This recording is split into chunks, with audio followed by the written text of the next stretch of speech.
10 fingers channel में आपका स्वागत है। आज हम कक्षा 6 की गणित का प्रश्नावली 5.2 का प्रश्न क्रमांक 4 हल करेंगे।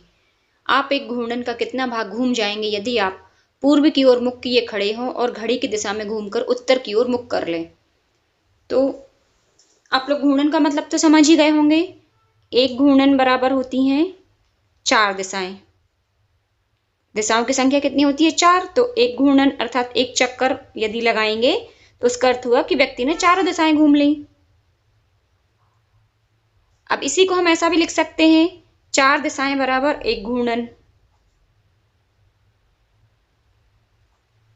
तो एक दिशा बराबर कितना हो जाएगा? 1/4 घूर्णन। यही थोड़ी समझने की बात है कि ये 1/4 घूर्णन कैसे आ गया। एक दिशा बराबर 4 दिशाओं बराबर एक घूर्णन, तो एक दिशा बराबर हो जाएगा, ये 4 का नीचे हम भाग दे देंगे तो ये हो जाएगा 1/4 घूर्णन। अब जब कोई पूर्व से दक्षिण की ओर आएगा यानी घड़ी की दिशा में चलेगा इस तरह से क्लॉकवाइज, तो कितना वो घूमेगा, कितनी दिशा घूमेगा? एक दिशा अर्थात 1/4 घूर्णन या एक चक्कर का 1/4 भाग। जब दक्षिण से पश्चिम में जाएगा इतना खंड चलेगा, यहां से इतना, तो फिर कितना घूम लिया उसने? 1/4 चक्कर या 1/4 घूर्णन। इसी तरह से इस वाले खंड को भी जब घूमेगा तब भी कहलाएगा वो 1/4 घूर्णन, और सेम पोजीशन यहां रहेगी, यहां पर भी कहलाएगा 1/4 घूर्णन। ये वाला भी, ये घड़ी की दिशा की बात हो रही है ना। तो अब इन्होंने कहा है कि पूर्व की ओर मुख किए खड़े हो। पूर्व की ओर मुख किए खड़ा है और घड़ी की दिशा में घूमकर, घड़ी इस तरह से चलती है, उत्तर की ओर मुख कर ले। पूर्व से चलेगा उत्तर की ओर, तो ऐसे नहीं जाना है, ऐसे तो उल्टा हो गया। घड़ी कैसे चलती है? पहले 12 बजाती है, फिर 1, फिर 2, फिर 3 यहां बजाती है।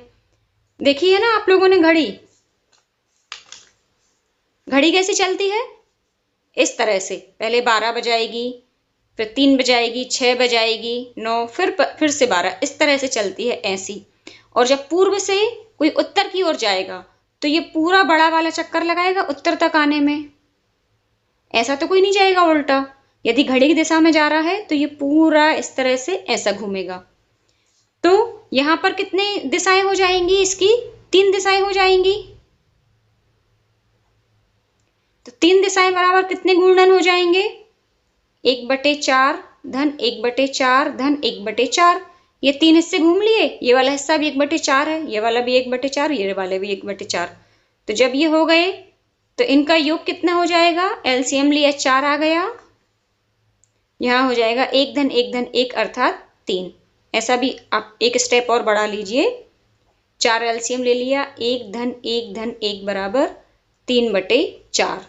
तो हम आंसर क्या लिखेंगे? 3/4 घूर्णन।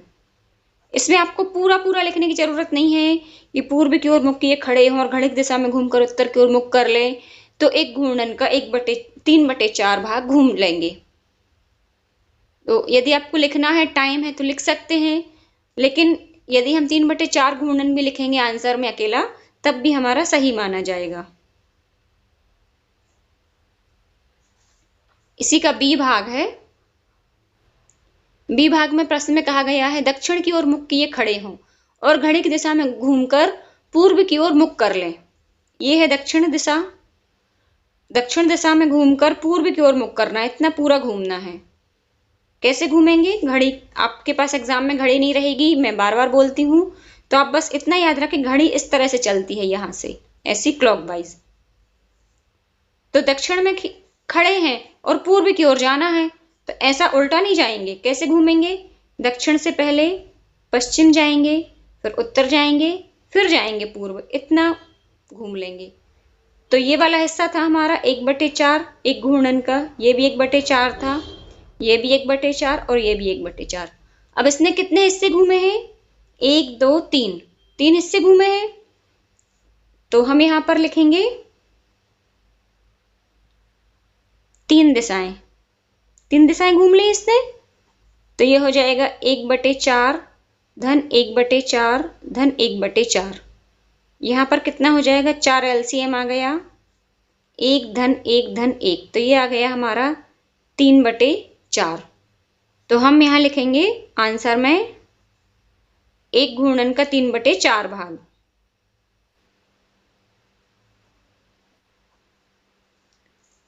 ये फर्स्ट ए वाले में भी लिखेंगे 3/4 घूर्णन नहीं, 1 घूर्णन का 3/4 भाग। ये जो इतना हिस्सा है ये मैंने आपको समझाने के लिए बताया था कि एक दिशा बराबर 1/4 घूर्णन कैसे आता है। आप एग्जाम में चाहें तो करें और नहीं चाहें तो नहीं भी करें, इस पे आपको कोई एक्स्ट्रा मार्क्स नहीं दिए जाएंगे। आपको नंबर केवल इस पे मिलेंगे कि ये 1 घूर्णन का 3/4 भाग ये आपने कैसे निकाला है। 1/4 को आपने 3 बार जोड़ा तो 3/4 भाग आ गया, बस इसी के आपको मार्क्स मिलेंगे।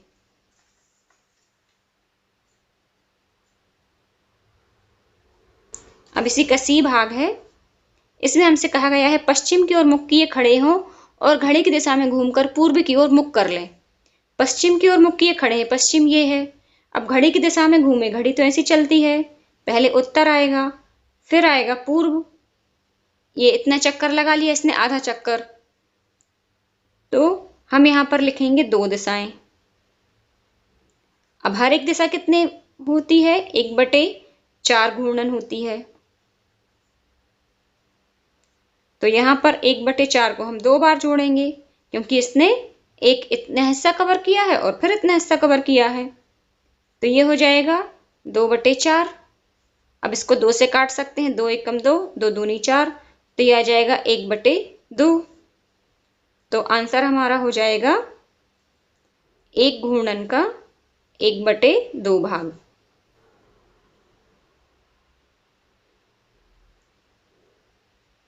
तो इस वीडियो में से इतना ही। नेक्स्ट क्वेश्चन के लिए मिलते हैं नेक्स्ट वीडियो में, तब तक के लिए पढ़ते रहिए, मस्त रहिए।